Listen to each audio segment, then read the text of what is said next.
one ready to die, but it's getting bad.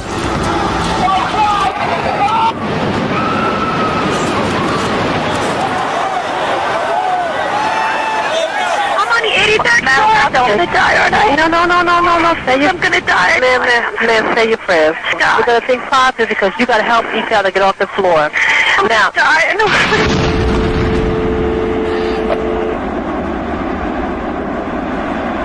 New type of war. That's what it is. The bin Laden sits in Afghanistan. There is a source who of else can you terror. identify, though? Because we're not saying he's responsible for this necessarily. No, we don't say that he's necessarily responsible. Bin Laden, who is behind this very attack, when you and the whole world will realize. So we've never made the case or argued the case that somehow Osama bin Laden was directly involved in 9/11. That evidence has never been forthcoming. Now we have some breaking news coming into the MSNBC newsroom. A federal judge has approved a request by prosecutors to officially dismiss all criminal charges against Osama bin Laden. To officially dismiss all criminal charges against Osama bin Laden. There was a report, you'll recall, that the Mossad, the Israeli intelligence agency, did indeed send representatives to the U.S. to warn just before 9/11 that a major terrorist attack was imminent. And that's why Israel had information that they were giving the American government specific information. There will be an attack in North America within the next 30 days. There will be a hijacking of aircraft, and those aircraft will be used as flying bombs. That was available at the time. So I wrote a book in 1995, and I said that if the West doesn't wake up to the suicidal nature of militant Islam, the next thing you'll see is the militant Islam is bringing down the World Trade Center. In his 2000 book, The America We Deserve, Trump wrote, I really am convinced we're in danger of the sort of terrorist attacks that will make the bombing of the 1993 Trade Center look like little kids playing with firecrackers. Trump also mentioned the mastermind of the attack, writing, quote, one day we're told that a shadowy figure with no fixed address named Osama bin Laden is public enemy number one, and U.S. jet fighters lay waste to his camp in Afghanistan. He escapes back under some rock, and a few news cycles later, it's on to a new enemy and a new crisis. The alliance between Israel and America has always been extremely strong. It's about to get even stronger. President Trump and I see eye to eye on the dangers emanating from the region, but also on the opportunities. I think... Well, excuse me one second. You're making a connection between the Taliban and Iraq? Yes, I am. I'm saying that if you look at those who harbor terrorists, and those who support terrorists. I guess I was looking for a connection between September 11th and my understanding why we went to the Taliban is there was a connection there. They were harboring somebody that we believed did the act on September 11th. Yes, that's the first reason why you did it. Now you're going to take me from September 11th to Iraq somehow? Yes, but I'm saying something else. I'm saying the connection is not whether Iraq was directly connected to September 11th, but how do you prevent the next September 11th? What is important to understand is that you have to dismantle the entire terror empire, and especially before its main practitioners, the terror states of Iran and Iraq, acquire nuclear weapons. And this, I think, has been a wake-up call from hell. It is telling us, you have the power now to act. Summon the will. There is no question whatsoever that Saddam is seeking and is working and is advancing towards the development of nuclear weapons. No question whatsoever. No question whatsoever. Those weapons of mass destruction got to be somewhere.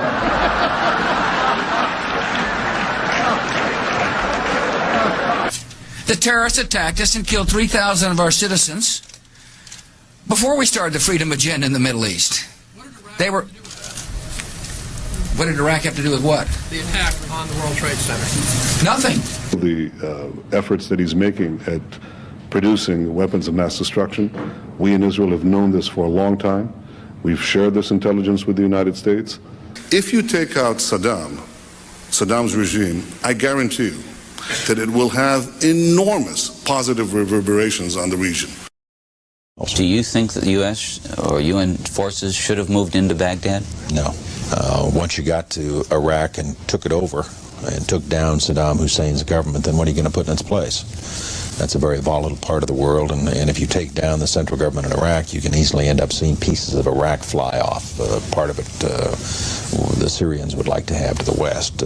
Part of eastern Iraq the Iranians would like to claim, fought over for 8 years. In the north, you've got the Kurds, and if the Kurds spin loose and join with the Kurds in Turkey, then you've threatened the territorial integrity of Turkey. Listen to a terrorist threatening his own country. The streets of America shall run red with blood. He was a suburban California kid, a lover of heavy metal, who became one of the most wanted men on the planet. The grandson of a Jewish doctor. The grandson of a Jewish doctor. Adam Perlman morphed into Adam Gadon, the American mouthpiece of Al-Qaeda. September 11th demonstrated that America is not invincible. It began when this woman was watching the Twin Towers burning from her apartment in New Jersey. She noticed 3 men on top of a van, posing for pictures with the towers burning in the background. And I could see that they were like happy. You know, they didn't look shocked to me. You know, they didn't look shocked. I thought it was very strange. The witness called police, who stopped the van hours later and arrested 5 men. All 5, it turns out, were Israeli. They were turned over to the FBI. Sources tell ABC News during a check of national security databases, some of the men were listed as having had connections with Israeli intelligence. At the FBI, that set off alarm bells. The FBI needed the answers to 3 important questions. Who were these men? What brought them to that parking lot on the morning of September 11th? And did they have any advance knowledge of what was going to happen that day?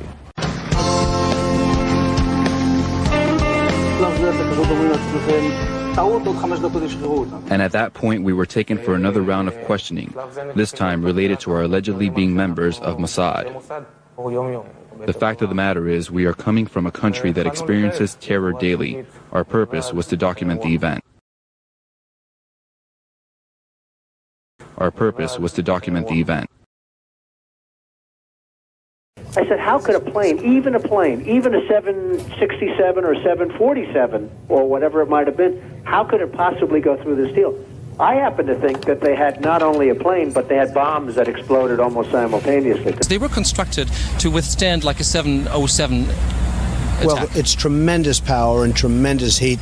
And people were willing to die, and when they're willing to die and when they're willing to become kamikazes of a sense, there's very little you can do about it.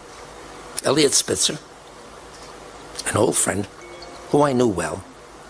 I said, Elliot, if you don't help me, I'll never collect from the insurance companies. And guess what? He listened, and he said, I see what's happening down there. It's a mess. And the developer is actually a friend of mine, but he didn't want to build this building either. If you look back at the records, I mean, when it was first foisted upon him, Larry Silverstein is a great guy. He's a good guy. He's a friend of mine. Benjamin Netanyahu has publicly said the September 11th attacks have been good for Israel. Netanyahu said, quote, we're benefiting from one thing, and that is the attack on the Twin Towers and Pentagon and the American struggle in Iraq. And right after 9/11, about 10 days after 9/11, I went through the Pentagon and I saw Secretary Rumsfeld and Deputy Secretary Wolfowitz. I went downstairs just to say hello to some of the people on the joint staff who used to work for me. And one of the generals called me and he said, "Sir, you got to come in. You got to come in and talk to me a second." I said, "Well, you're too busy." He said, "No." He says, "We've made the decision. We're going to war with Iraq." This was on or about the 20th of September. He picked up a piece of paper and he said, I just got this down from upstairs, meaning the Secretary of Defense's office today, and he said, this is a memo that describes how we're going to take out 7 countries in 5 years, starting with Iraq and then Syria, Lebanon, Libya, Somalia, Sudan, and finishing off Iran. We went to war against a guy who had absolutely nothing to do with 9/11. It was a total pretext. It's inexplicable. And there you go to Cheney, there you go to Bush, there you go to the Jewish neocons who wanted to remake the world. Maybe I can say that because I'm Jewish, and to bring about a certain result in the Middle East. You can. Okay. I'm not really sure. I'm not really sure that you can. Go ahead. I, for one, am sick and tired of all these Jews coming on C-SPAN and other stations and pushing us to go to war against our Muslim friends. They're willing to spend the last drop of American blood and treasure to get their way in the world. They have way too much power in this country.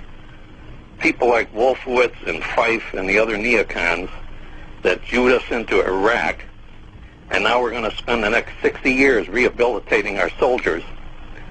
I'm sick and tired of it. John in Franklin, New York. Any comments? Yeah, I think that, of course, American foreign policy is eventually up to the American people. One of the big things that we've not been able to discuss in this country for the last 30 years is our policy toward the Israelis. Whether we want to be involved in fighting Israel's wars in the future is something that Americans should be able to talk about. They may vote yes. They may want to see their kids killed in Iraq or Yemen or somewhere else to protect Israel. But the question is, we need to talk about it. Ultimately, Israel as a country is of no particular worth to the United States. It doesn't. You mean strategically? We have they have no resources we need. Their manpower is minimal. Their association with us is a negative for the United States. Now that's a fact. Now, was it Israel's interest that caused them to bomb and kill 37 innocent Americans on the Liberty? They shouldn't be called an ally. They don't deserve it. 4 days into the 1967 Six-Day War, these men witnessed and survived one of the most deadliest attacks on an American vessel by a close U.S. ally, Israel. The torpedo entered the ship right about here.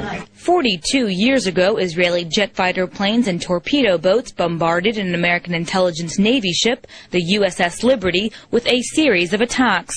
The assault lasted 2 hours. According to survivors, killed 34 crewmen, injured over 170 others, and nearly sunk the ship. The whole story of it being an accident is just not true. Although for decades the Israelis insist the incident was a case of friendly fire, the victims of the attack confirmed the Israelis were fully aware they were attacking an American ship. Israel claims that they were not flying a flag and that was a mistaken identity, but I know for myself that we were flying a flag. A lot of it we believe was covered up, that it was an intentional act by Israel to sink the ship with all hands, no survivors. Why do you think they would have bombed the ship? Their next plan was to attack the Golan Heights. So the troops they had on the Sinai now had to be moved to take the Golan Heights. The fact that the Israelis were massacring Egyptian troops, Egyptian prisoners of war. They had so many of them, and once again, they wanted to move all the troops they could to the Syrian border, and they couldn't handle the Egyptian prisoners of war. So they massacred them. So it's perceived that they thought that we were intercepting the fact that that happened. This is a provocative act of war, would you not agree? Oh, yes, definitely. What happened? How did the U.S. react when this happened? USS Saratoga, which was I can't tell you how many miles away, but it was several miles away, launched aircraft to come to our aid once we got the Mayday signal out. And those jets were recalled by McNamara, I believe. They relaunched, and the second wave was called back by President Johnson himself. That he did not want, for whatever reason, did not want the U.S. involved in this on our side. Why do you think that is? Because I think Israel has too much money and they can have too many controlling interests in our government.